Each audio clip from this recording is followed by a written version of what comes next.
Good morning and welcome to Northridge. Whether you are watching online or in person, we are so glad that you are joining us for this worship experience. Let us know if you are in the room with us by scanning the QR code on the seat in front of you. That's also a great way to let us know how we can be praying for you. Giving is a great way to stay connected to what God is doing in and through Northridge. To make giving a part of your worship experience, go to the Northridge app or our website and click Give. If you're new to Northridge, be sure to stop by our starting point after the service for a gift. It's located in the lobby by the cafe. Just look for the blue banners. We hope that something you experienced today will help you move closer to Christ. Enjoy the service.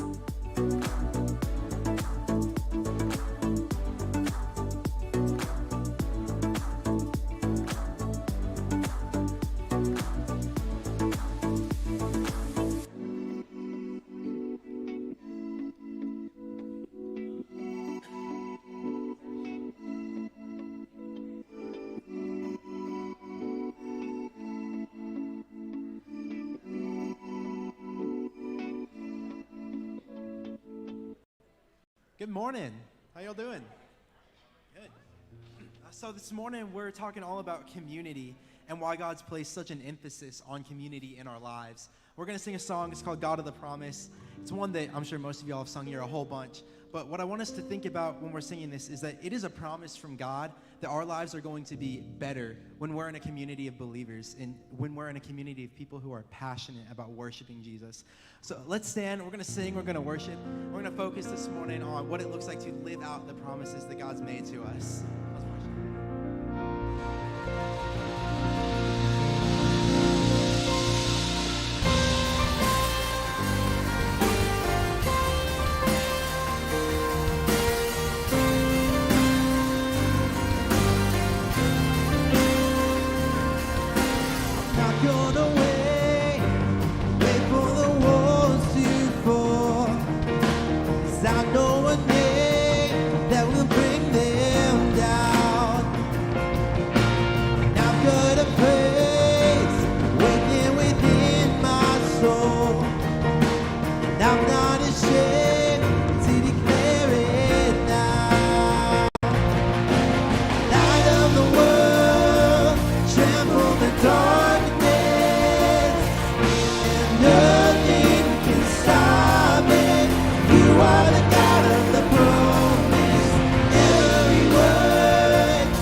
Prepare the way.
Have a seat.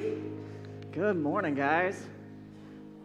Are you guys still floating from Monday? How many of you are still watching every day that interception? A couple, just a couple of you, wow. You got a bigger response last service. You guys must not be Bulldog fans, right? Oh, there it is. There's a couple, okay. So let me just say to you, Bulldog fans, just Georgia fans, you're welcome. Ever since I moved to Georgia, the Braves have won the World Series. The Bulldogs have won the national championship. So you might want to give me a raise so I stick around longer. Seems like I'm good luck. But yeah, how many of you in this room are here because during the Bulldog game you were praying, God, if you just let them win, I'll go to church every week, right? A couple of you, week one, good job. You got to keep it up every week. But I love this sermon series that we're in for. Like so often the church, God is known for what he's against. You know the old saying, don't drink, don't smoke, don't chew, don't go with girls who do.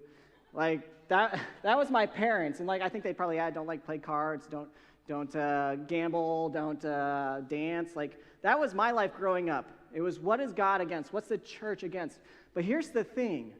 God, the church, us, we are for so much. We are for you. We are for your well-being. And God is saying God wants the best for you. And so far we've talked about authenticity and joy. And today I get to talk to you about community. Like this is what I love. Like I love community. And I love community, what it can do for you. So often you think about, well, he's going to talk about the church. Like this gathering right here, it is community, but it's not what I'm talking about. We're talking about something deeper. Adam talked about this last week, that when we talk about authenticity, that there's something more for you. Like this is a good start. Like this is important. You need to be in this community where you hear a great word and a message and you can worship and sing together. But there's something more. There's something deeper that is for you where you can take what you hear in this room and you can put it into practice and you can share it with others. You can say, hey, this is what affected me. And they can say, okay, well, what are you going to do with that? Because so often we hear something and then we just kind of leave it in the room, right? And so we need a community that is for you. There's something that Jesus said I want to spend some time on. Listen to this carefully because it's so profound. He said that things that cause us to stumble are bound to come. Like, whoa, Jesus, so deep, right? Like he's such a buzzkill. Like you're never going to find this on a motivational t-shirt, right? Not on a mug, give that to somebody. No. But this is so much deeper than what you think it is at first. When you look at it in the Greek, if I were to translate this like directly word for word from the Greek, it'll sound more like this. Impossible it is to not face a stumbling block in this life. Sounds almost like Yoda, right? But no. In Greek, they have different rules and structure of their sentences. And they would put the most important part at the beginning of their sentence. So Jesus is stressing the impossibility it is for you to not face a stumbling block in this life. Because it doesn't matter how mature you are, and you are so mature. It doesn't matter how smart you are, and you are so smart. It doesn't matter how spiritual you are, and you are so spiritual. It doesn't matter how much Bible you know, and some of you know more Bible than I do. None of this matters. It doesn't matter because at some point in your life, you are going to face things that will cause you to stumble. He has promised it. We know this. It's just common sense, right? But what are these things? Like, you know what they are. Maybe you went to college and you experienced some ideas that kind of shattered your worldview.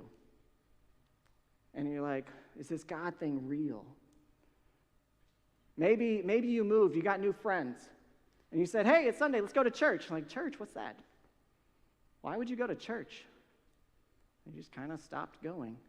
Maybe it's a relationship. You might have been that person, like, God and I are tight. I'm never going to abandon God. Like, we're great.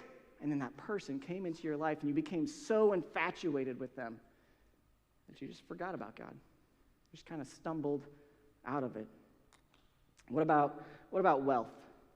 Wealth, money, that's another one, right? You've heard the deceitfulness of money, right? Like, we think you have to be smart to make money. No, in this world of TikTok, it's the dumb ones that get the money, right? Right? And then there's all these smart people that you know that have nothing. Wealth is deceitful. Here's the thing. The problem with money is that it brings too many options. Problem with poverty is it brings no options. It's so deceitful. Another one is hard times. What happened when somebody got sick in your life? You lost your job. Somebody died. Like, God, where are you? Do you exist? Are you real?